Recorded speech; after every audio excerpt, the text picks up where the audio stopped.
So I'm just trying to adjust my eyes right here. I'm up 4:30 in the morning, and I don't quite understand why. This is a very strange video. I know like I don't even understand why I'm making this video myself. It's just that something seems terribly wrong, and I don't understand what that is. And so I introduce myself. My name's Jack. I speak about narcissistic abuse and parental alienation, and the two go hand in hand. And I talk about the abuse from somebody who's experienced the full wide range of it as well.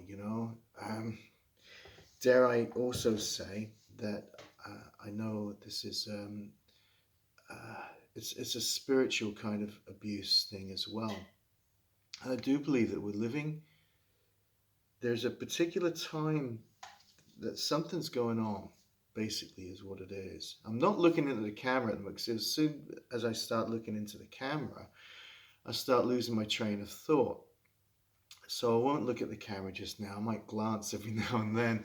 I just want to try and get my words together as such. Look. Over the years, I've had some very strange things happening, and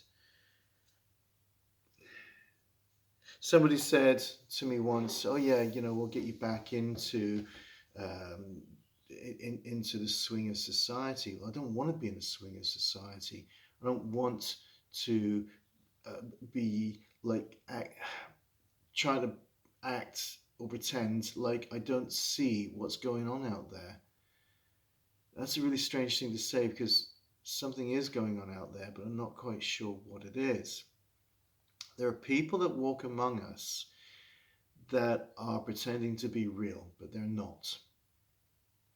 Or there are people among us that are pretending to, they're not like bloody robots. I've just been watching Humans, which is such a cool Netflix thing. And I'm just, on episode 4 of series 1.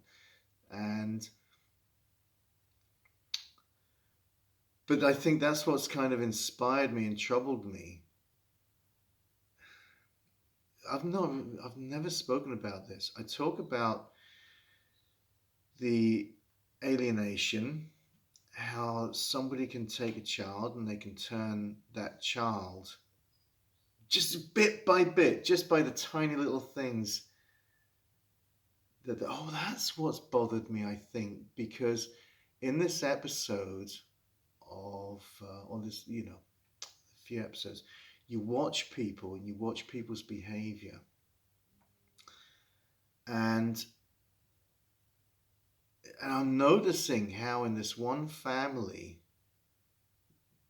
that the guy there's a whole kind of a messaging. It's like a underlying messaging to make the other person seem like they're dangerous or they're losing their mind. And it doesn't look intentional, but it happens. What the hell am I recording this for? I don't know. I'll put this on the Jack channel, not on the PA awareness one. So I'm just waffling about. I just honestly don't know what I'm trying to talk about right here. I just don't. I get people call me up. I got an email yesterday from somebody. You know who it is. I'm glad that you did. And you were talking about God abandoned you. God hasn't abandoned you. And that's the whole thing. God has not abandoned you. He's not abandoned us. He knows what's going on.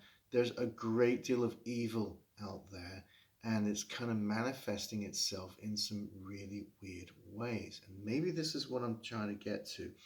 There's evil happening out there that is sneaking around among us.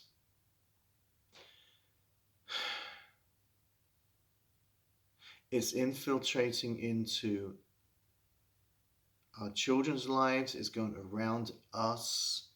It's trying to maybe disrupt us Oh, excuse me. I'm tired, but I can't sleep. It's trying something. There's something, and I can't quite articulate it. It literally is like a snake that's slithering its way through this world. You can talk about revelations, I suppose. I do. This stuff's really happening.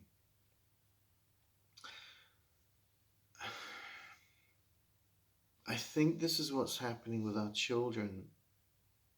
These people separating us from our children and doing it in the most covert ways, which brings me down to covert narcissists as well. Overt narcissists, you can tell them, you know, they're not very nice people, it would seem. But covert narcissists are very sneaky. They should call them something else. They shouldn't really call them narcissists. They should call them evil people. Very covert. They say malignant. I think covert is malignant. And they're sneaking around, and there's some kind of agenda in their minds. And we talk about, oh yeah, they need to have, they've got this personality disorder, and they need to have control, or whatever it is. I don't actually know if it's a personality disorder, more like a heart defect and a spiritual disorder as such. It's not even a spiritual disorder. It's like there's a light that's not in them. The light of Jesus is not in them. They're very dark people. There's a lot of evilness, and I think that some of them, that there's something that's inside of them. I don't know. I honestly don't know if I'm talking nonsense or what. I honestly, I'm being as genuine as. And then I think, why am I recording this? There's just something. It's troubling.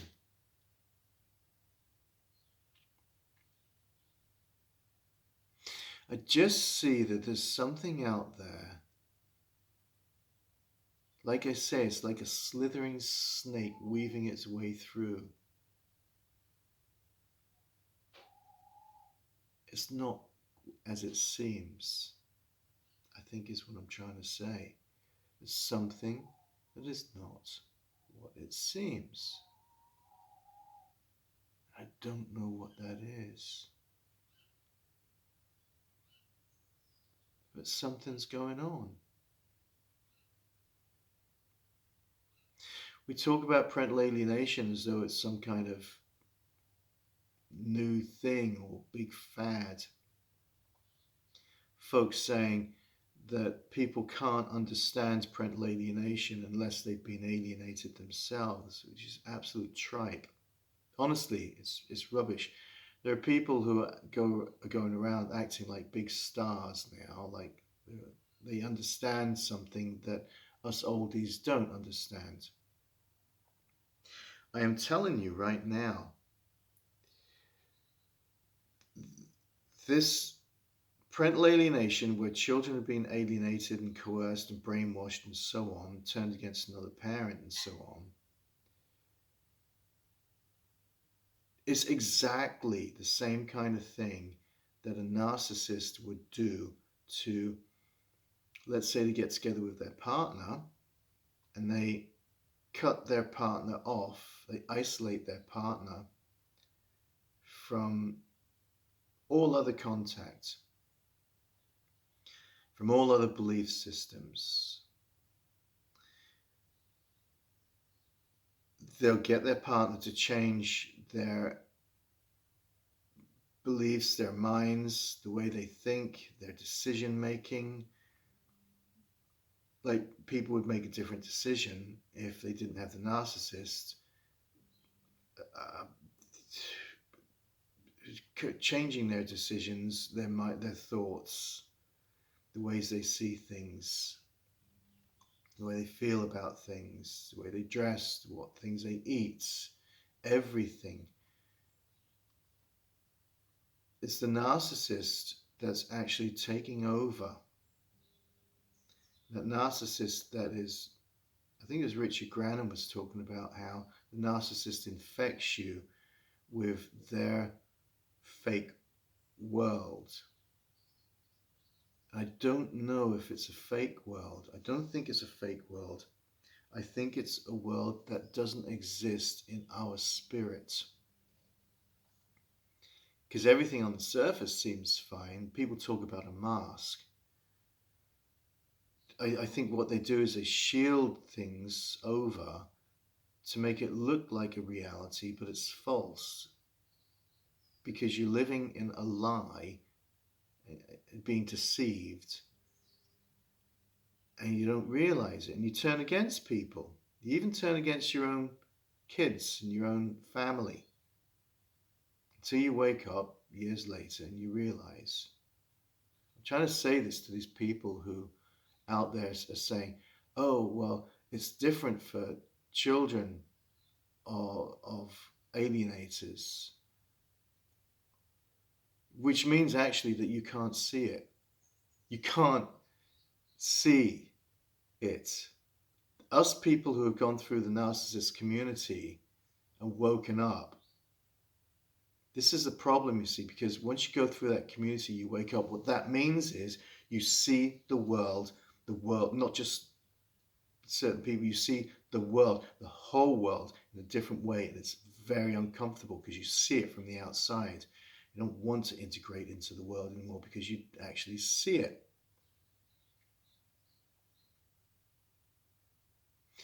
I didn't make the connection with that and with my children because I couldn't ever have put it across, couldn't ever have believed that my ex-wife was doing that, or even my mum or my stepdad. And when I found out what was going on there, and I realized, it's that point then when you snap out of it's in your family, and then you start seeing your children and the ex, and looking and seeing they're narcissists, but you don't actually see them as narcissist. The label becomes irrelevant. It's just you see them for what they're doing. And they're very dangerous. You see that they're doing the same thing to their children as any old narcissist would do with anybody that they entangle. It's like Coraline, if you've watched that movie. Put the buttons on their eyes. Make everything a fake reality. It's not real, virtual as such.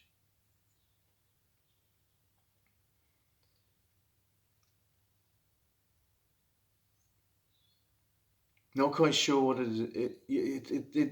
I'm not trying to. I don't know what I'm trying to say because there's so much to it. Honestly, believe me. Honestly, I've come out. I'm on this, not on the other side. I've come out of and can see. When people say, "Oh, how can you still laugh at this, Jack?" Oh, I get troubled, but the thing is, it's because I don't just blindly trust stuff anymore. And for this reason, because I see it all. I have seen. You're not going to believe me when I say this. You think I'm blinking nuts. I have seen demons, and they're not ugly green things. They're inside of what looks like people.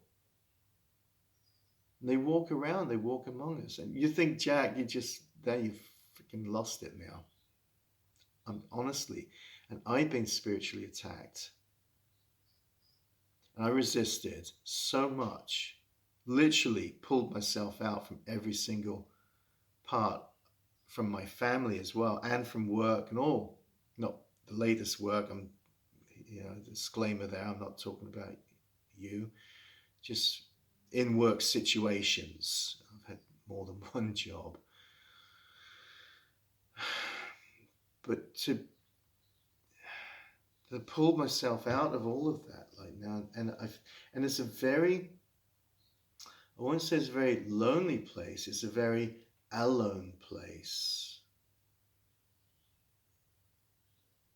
There's a difference between people who would eat your guts, metaphorically, and people who would give folk the benefit of the doubt. There's a big difference. And that brings me back to there's something going on. That these people are like sleepers. It's like they're active and they're becoming more and more active and doing more damage. And it's like bringing people who are in the light, snuffing them out, holding a blanket or a pillow over them so that they can't actually see what's going on.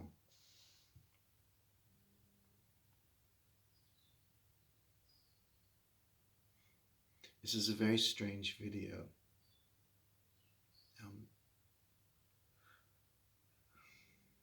I was going to say I'm not going nuts, but I don't need to explain that.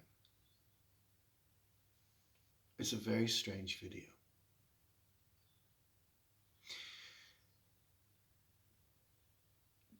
If you can feel something within you that's not right, it's just not right. It's almost like Doctor Who. It's like, just shift just a little bit. If you've watched Doctor Who, oh, he's got this little card or whatever it is.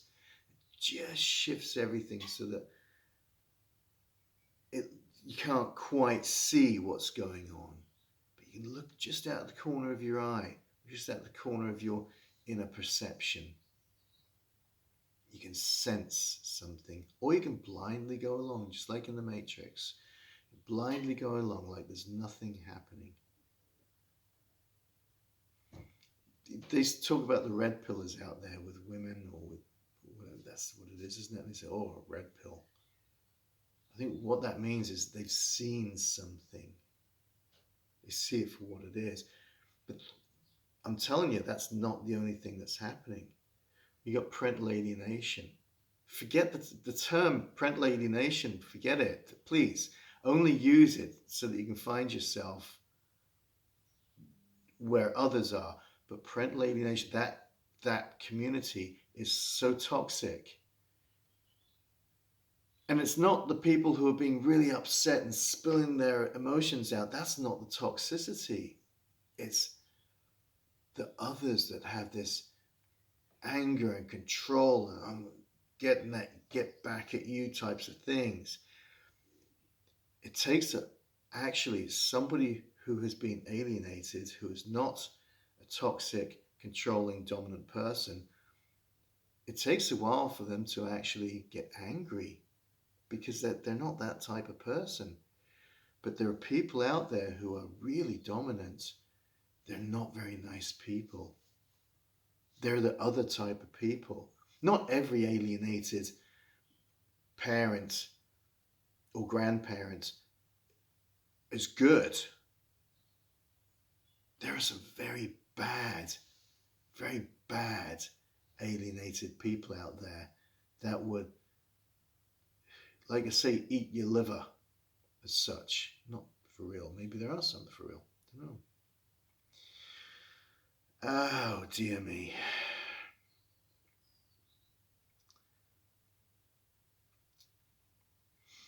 The ones who are hurting, the ones with all the emotion, that's not toxic.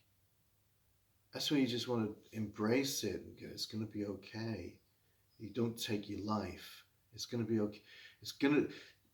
They've got your kids. These are evil people that have got your kids and are making you out to be bad. They know what they're doing. They know what they're doing. Please look just a little bit further. Take yourself out of that situation and look just a little bit further, just a bit wider, so you can actually see it. And it's troubling. But when you see it and it's troubling, don't be troubled by it. Because when you see it, they can't hurt you anymore. That doesn't mean, oh, that's it, fine. When you see it, you can't go back into the box. You see the whole perspective of it. It's like a painting I'm trying to do right there. It's a whole perspective of something. It's going to be the sea one day. If I put another brush stroke on it. But everything you'll see then is make-believe. It's not real. But it doesn't just stop there and go, oh, life's not real and this is where, oh, it's a different kind of way of life and it's not real. No. What I'm trying to say is something's been set up and is shifting us to look over there while their hands are doing something over here. And we're supposed to just play along with it. And everything's hunky-dory if you do. They put all these systems in place. And you think, why is the legal system not working? Because it's not meant to work. That's the whole point. So, why is it all that they're blaming, it's just coercive men? Why is it that there's all these women's groups out there that they're saying, oh, well, it's just coercive men. And then you got the Domestic Abuse Act saying, well, there's a suggestion of it being about coercive men taking people to court. All of this stuff, they know it's all just designed to trip you up, to steer you off track. You got to come out of all of that lot and see it all for what it is. Don't fight within it. You've got to literally draw yourself out and see. This is how you're going to get your kids back, actually. You're not going to get your kids back while you're in there. There's somebody else I've been speaking with, and they say, Jack says, just let go. The reason I'm saying is let go. You're not letting go of your kids or giving your kids up. You're letting go of all of that stuff and all of your inner stuff as well, which is kind of like a drug, like jonesing for your kids. You got to do something about that. It's like jonesing for some bread. I need some carbs. I need some sugar. I need a cup of tea. You've got to let go of all that stuff.